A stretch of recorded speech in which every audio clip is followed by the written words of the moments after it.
Well, it's a big week, big game on Saturday. Yeah. How are you feeling going into it?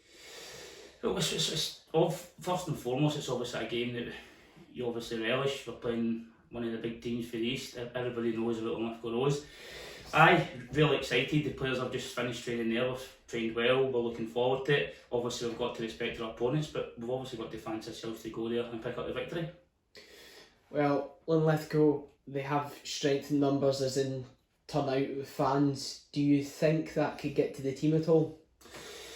I think it's something that we'll maybe say to them, but they've got to relish that. Do you know what I mean? You play sports, any sports, they obviously play in front of big crowds. It can make people play better, make them play less. But obviously, we're confident that the group of players that we've got are going to react to that and are going to relish that. And obviously, we want to match exactly what Linlithgow Rose do and try and do better. Do you know what I mean? We're not going to go there to sit in and let them try and dominate the play. We've got to go and try and get to grips with it, and we've got to relish the big occasion, big crowds, that they go hand in hand typically, so it's up to the players to stand up to it and to take the game to Linlithgow Rose and go there and try and do our best. And at times, if we do well, you can see the crowd might be quiet. If they're doing well, the crowd will be up, so we've got to try and stay in the game and we've got to try and dominate the game. We'll obviously go there confident, but as your question asked me, we've got to relish that opportunity to play in front of a big crowd, definitely.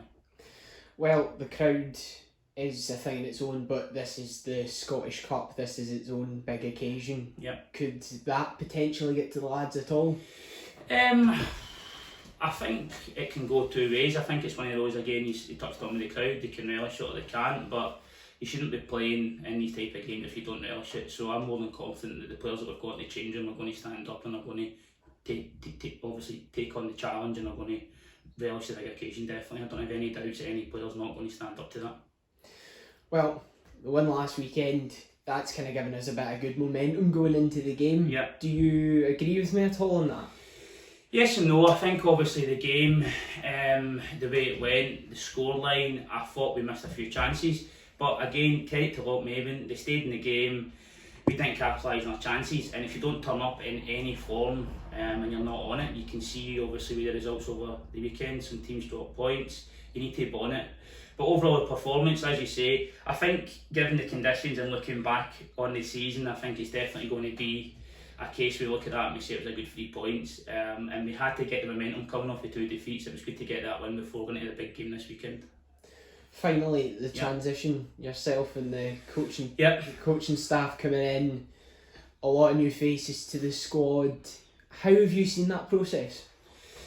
It's been difficult. I think if you take the team last season, I think the season went on to maybe June. So by the time we gave the players who came back from last year a wee break, you're almost only 4 or 5 weeks off for the season starting. So it's been difficult, but that's obviously up to the coaching staff to get new players in and to bed them in. And I think obviously you know from yourself, it's certainly a good change room that we've got there. All the boys have gelled well. It's far from the end product, it's far from what we want, but we believe obviously in our own ability, and we believe that we've brought players along that are going to benefit the club and they're going to go on and have success at the club. Well, as when I spoke to Josh, he had said that Connor had been one for the fans to keep their eye on. Do you have a player that the fans should be keeping their eye on? Obviously Connor's one. Connor's a bit of a mixed bag. He comes with the good, the bad and the ugly, but I think the good thing that we've got is that there's no player that stands out. Every player's here merit, but it's very much a case of that we try and keep that team mentality going. Everybody knows their role when they go on the pitch. That's more important. But no, man for man with the squad, nobody gets any preferential treatment. And I think they're all on their own merits, can be brilliant on their day. Well, thank you very much for taking the time to talk to me. No problem. Cheers. Thank you.